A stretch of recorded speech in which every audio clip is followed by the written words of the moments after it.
So let's talk about Konga. Obviously, Konga is a new entrant in the e-commerce core business. Right.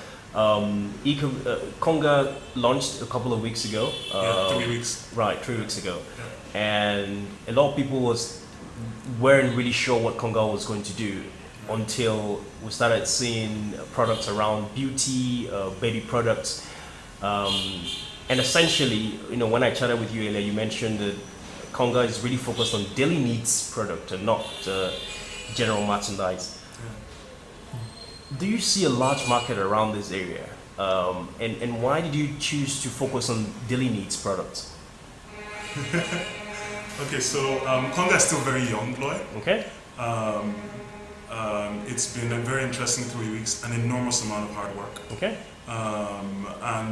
As we kind of watch the business, we'll be able to share more and more information. But I think that there's opportunity abounds right now in Nigeria. We're at a very interesting point. There are two things that are rising very quickly in Nigeria. Right. One is the rise of retail. That's just driven by increased consumer spending, a growing middle class. Right. That used to be 8% of the population in 2000 and is now 23% of the population is classified middle class. It's a huge jump. Okay. So the middle class is rising and retail is rising. And at the same time, broadband and connectivity is rising. True. And we believe if you mix both of those two things together, it leads to a blooming of opportunity. Right. So we think that there's opportunities in all kinds of segments of online retail. Okay. And whether that's daily needs or general merchandise or apparel. Right. And we have really just kind of dug deep into our own spirits and said, what is it that we want to do? How do we feel like we can serve people the best? Right. And we saw this big hole in just providing people's daily needs.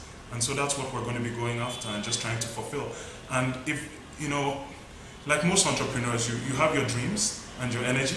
Right. And you build a business, you kind of lay it at the doorstep of the consumer and you hope they value what you're doing. Right. And I think so far it seems like they value what we're doing.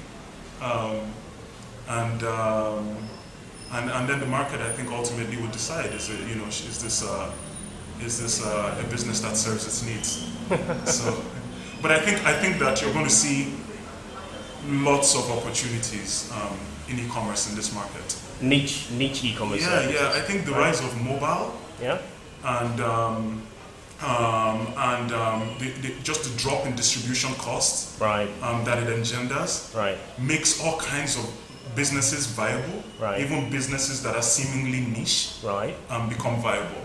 And I think there are some markets you see that happening right now, like in India and China, where you see e-commerce businesses targeting even very specific categories, even much more specific than Konga. Right. And doing well.